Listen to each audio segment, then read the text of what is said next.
Hello and welcome to United Report. This is your home for all the latest Manchester United news, match updates, transfer stories, and in-depth analysis. Stay connected and never miss a moment. Subscribe now to stay ahead with everything happening at Old Trafford. Sir Jim Ratcliffe endured a shocking interaction with Manchester United's women's captain Katie Zeelam as he asked her what her role was at the club.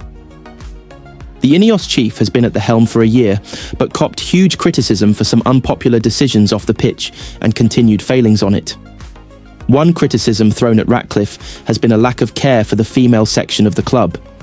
The billionaire has taken on the club's football operations, and during a tour of Carrington, came across the women's captain, who has spent 15 years on the red side of Manchester across 2 separate spells. However, the Telegraph reports that Ratcliffe asked Zeelam what she did at the club despite her role as the team's skipper. The 29-year-old was named United captain ahead of the 2019-20 campaign and led her side to glory in the 2023-24 Women's FA Cup, which was the first major trophy in the team's history.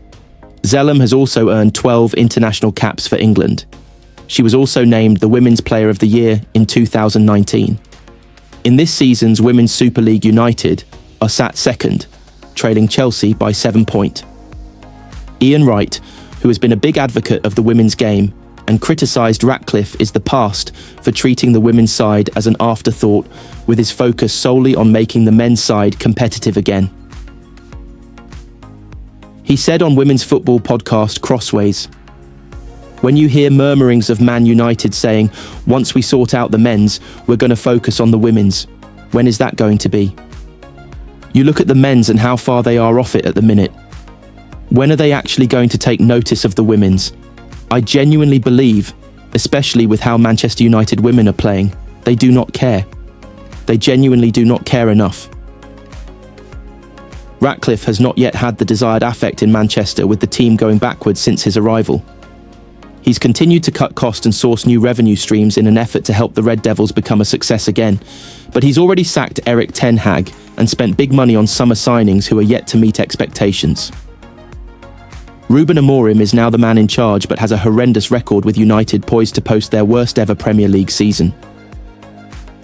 Ruben Amorim reportedly left Manchester United's commercial chiefs unimpressed after his infamous comment that his side were the worst team in the history of the club. The 39-year-old generated huge headlines with his controversial press conference after United's 3-1 home defeat to Brighton last month, which he later backtracked on after being pressed by reporters. "We are the worst team maybe in the history of Manchester United," he said. "I know you media want headlines, but I am saying that because we have to acknowledge that and to change that. Here you go. Your headlines." His words dominated sports news stories and led to criticism from pundits, with Jamie Carragher claiming it was one of the most bizarre and ridiculous things I've heard a manager say. After being quizzed on his words just days later, he replied, "The way I said it, clearly, I have a responsibility and I need to think sometimes about the way I say things. I do it all the time, but in that time it was really hard for me. I think I have good things in the way I deal with everything, but sometimes I make some mistakes. It's really hard for me to hide the frustration in some moments, and it's really hard to lose, and sometimes you cannot control yourself." According to the Daily Mail, the club's commercial team were irked by his comments, with one saying, "We're trying to do deals and sell the United dream, and he comes out with this. Not helpful." It is the latest setback for Amorim, who has had a nightmare start to life as United boss since succeeding Erik Ten Hag in October.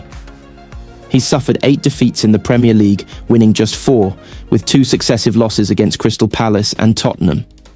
Amorim has struggled to implement his demanding new 3-4-3 system and is now gripping with a difficult injury situation that has seen Amad Diallo, Kobbie Mainoo, Manuel Ugarte and Lisandro Martinez fall to various fitness issues.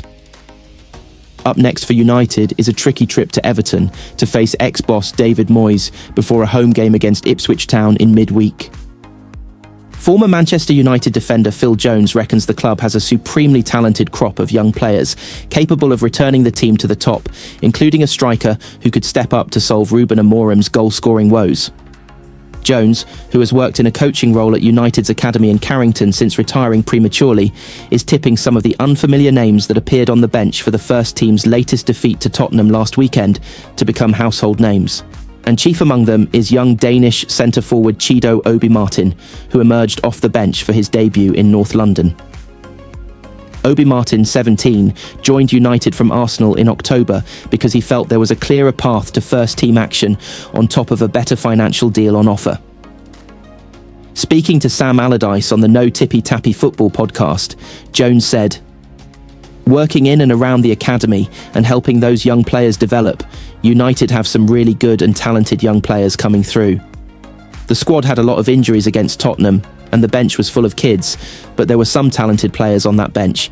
People might not know a lot about them now, but they certainly will in the next few years.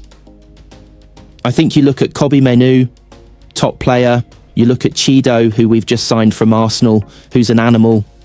You look at Ahmad, who had a couple of really good loans. And I remember watching him winning it against Liverpool in extra time last season. And I had said at that time he'd play a huge part in the next season. I played with Ahmad for a year or two, and you could see then that the quality he had was really good and really strong. As I said, there's a great crop of young players ready to be given the chance, and integrated into the team, United sit an astonishing 15th in the Premier League table, with both Rasmus Højlund and Joshua Zirkzee struggling up front for a team that has collectively scored just 28 times in 25 games. Amorim takes his side to Goodison Park for the final time this weekend to face former United boss David Moyes. Ollie Watkins has backed Marcus Rashford to start firing for Aston Villa once he has a few more games under his belt. Rashford has joined Villa on loan until the end of the season from Manchester United in a bid to resurrect his career. After being frozen out by Ruben Amorim, he has found a new home at Villa, where he has made 3 appearances so far. The 27-year-old forward made his first start for Unai Emery's side in the 2-2 draw against Liverpool on Wednesday night as a reward for his telling contribution in the 1-1 draw with Ipswich on the weekend. He showed glimpses of his talent and nearly opened his Villa account when Alisson flew off his line, only for Ibrahima Konate to head clear Rashford's effort. It was goals from Yuri Tielemans and Watkins which earned a new-look Villa side a creditable point against the Premier League leaders. Rashford featured alongside fellow January signings Marco Asensio, Doniel Malen, Andres Garcia and Axel Disasi, and Watkins is confident they will help Villa pick up a win soon after 5 league games without one. It is nice playing with quality players, and I am sure in the future games I will get more opportunities, he told TNT Sports. They haven't had that long to show what they can do, and they are still finding their feet. When they get a few games under their belt, I'm sure it will flow and connect together nicely. Emery is a huge fan of Rashford and was the driving force behind his capture in January. The Villa manager paid tribute to Liverpool star Mohamed Salah before the match and hinted that Rashford is capable of having a similar impact for his team. Discussing Rashford alongside on-loan Paris Saint-Germain midfielder Asensio, Emery said, "They are in an individual process of getting fit. Tactically, we're changing with them, and we have to practice with them in training sessions as well as practicing while they are playing in matches. We did that in 2 matches with Asensio and Marcus and with Axel Disasi in the last match. We are working every day and we are having some meetings trying to show them it. Now they are getting better and understanding more, and they are closer to playing in the starting 11. Rashford returned 7 goals and 3 assists in all competitions for United before making the move to Villa Park. He jumped ship after making it clear that he was ready for a new challenge, an admission that saw him removed from the United first-team squad by Amorim for nearly 2 months. Manchester United have been told former star Paul Pogba could aid Ruben Amorim's bid to salvage the Red Devils' season. Former United forward Louis Saha has revealed he would take Pogba back at Old Trafford in a heartbeat as the Frenchman prepares to make his return to football.